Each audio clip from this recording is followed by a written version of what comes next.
नमस्कार, मी गौरी. आज आपण बनवणार आहोत तांदूळापासून आणि हरभऱ्याच्या डाळीपासून ढोकळ्याची रेसिपी. चला तर मग सुरू करूयात आपल्या आजच्या या रेसिपीला. मी इथे एका वाटीमध्ये तांदूळ घेतले आहेत. एक वाटीवरून कुठले देखील तांदूळ घेतले तरी देखील चालतील. त्यानंतर एका मोठ्या पातेल्यात त्या तांदूळांना काढून घेते आहे. त्याचप्रमाणे त्याच वाटीच्या मापाने मी अर्धी वाटी हरभऱ्याची डाळ यूज केली आहे.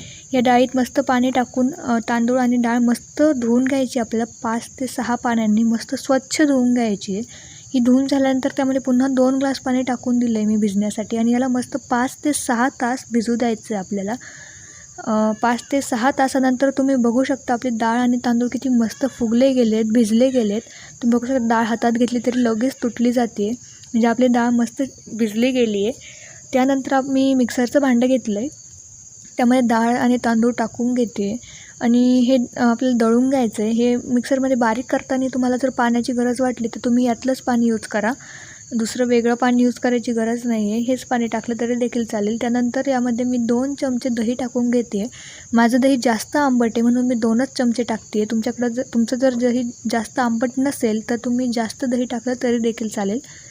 त्यानंतर याला मस्त मिक्सरमध्ये बारीक केल्यानंतर मी एका पातेल्यामध्ये काढून घेते. याला तुम्ही बघू शकता किती मस्त रेडी झाले आणि मस्त बारीक आपल्याला दळून घ्यायचं आहे मिक्सरमध्ये. याला थोडं देखील जाडसर ठेवायचं नाही आपल्याला, मस्त बारीक दळायचं आहे.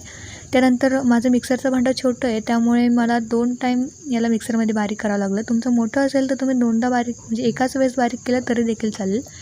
पहिल्यांदा केलं तर तशाच पद्धतीने मी यात देखील 2 चमचे दही टाकून घेते आणि मस्त याला मिक्सरमध्ये बारीक करून घेते. म्हणजे आपल्याला पूर्ण दही 4 चमचे लागले.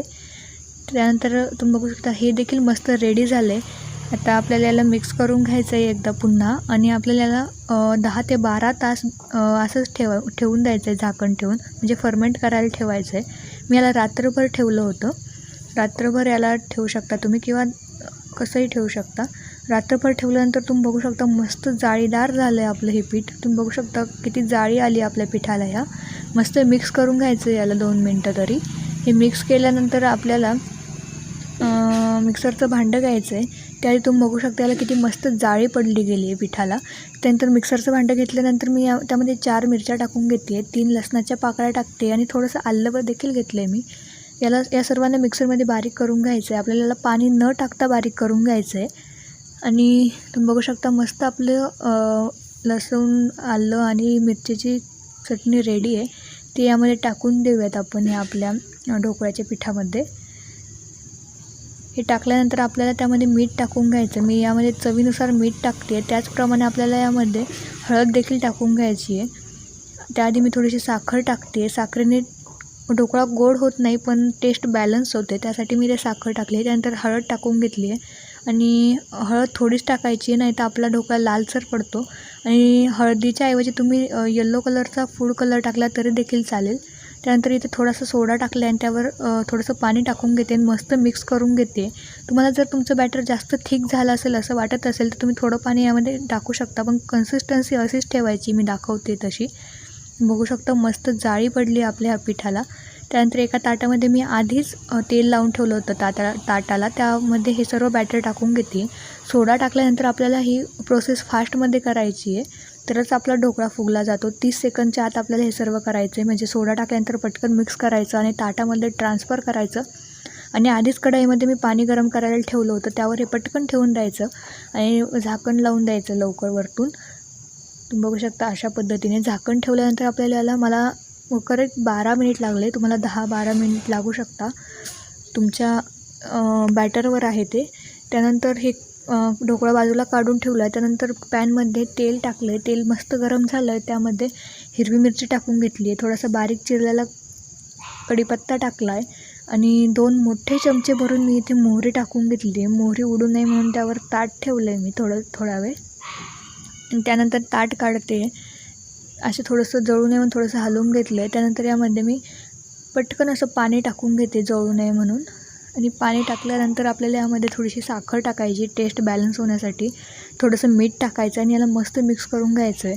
हे मिक्स झाल्यानंतर गॅसची फ्लेम आपल्याला बंद करायची. याला थोडंसं गार होऊन द्यायचं आहे. आपला ढोकळा देखील इकडे मिडियममध्ये गार झाला आहे, म्हणजे पूर्णपणे गार देखील नाही होऊ द्यायचं आहे आपल्याला ढोकळा. थोडासा गार होऊ द्यायचा आहे. थोडासा गार झाला आहे, नाहीतर गरम गरम ढोकळा कापला तर चांगला कापला जात नाही तो आणि तुटला देखील जातो. त्यामुळे थोडासा गार होऊन द्यायचा ढोकळा. तुम्हाला एक ढोकळ्याचा पीस काढून दाखवते. तुम्ही बघू शकता किती मस्त जाळी पडली आपल्या ढोकळ्याला. मस्त रेडी झाला आहे आपला ढोकळा. आता आपण जो तडका केला होता वरतून तो यामध्ये टाकून द्यायचा आहे आपल्याला. पण त्याआधी मी सर्व ढोकळा सुट्ट्या करून घेते ढोकळ्यांना अशा पद्धतीने तुम्ही बघू शकता, जेणेकरून ते पाणी ॲब्सॉर्ब करतं, म्हणजे आपला तडका ॲब्सॉर्ब करतो मध्ये आणि मस्त देखील लागतात. कोरडे कोरडे लागत नाही आपले ढोकळा. मग त्यानंतर त्यामध्ये कोथिंबीर टाकून घेते मी मस्त अशी सर्व ढोकळ्यांवर. कोथिंबीर टाकल्यानंतर आपण तयार केलेला तडका चमच्याने या सर्वांवर टाकून देते अशा पद्धतीने. तुम्ही बघू शकता किती मस्त ढोकळा रेडी झाला आहे. थोडा टाईम लागतो, पण जर वेळ असेल तर तुम्ही अशा पद्धतीने ढोकळा नक्कीच करू शकता. आणि जर घाईघाईमध्ये ढोकळा करायचा असेल तर मी आधी रेसिपी शेअर केल्या आहे ढोकळ्याच्या, 2-3 रेसिपी शेअर केल्या, त्या नक्की बघा. त्या लवकर होणाऱ्या रेसिपी आहे. हा थोडा टाईम लागतो, पण टेस्ट खूप मस्त लागते ह्या ढोकळ्याची. पण नक्की ट्राय करा ही रेसिपी घरी. आणि जर तुम्हाला ही आपल्या आजची रेसिपी आवडली असेल तर लाईक करा, शेअर करा, सबस्क्राईब करा आणि कमेंटमध्ये मला नक्की कळवा की कसा झाला आहे आपला आजचा व्हिडिओ.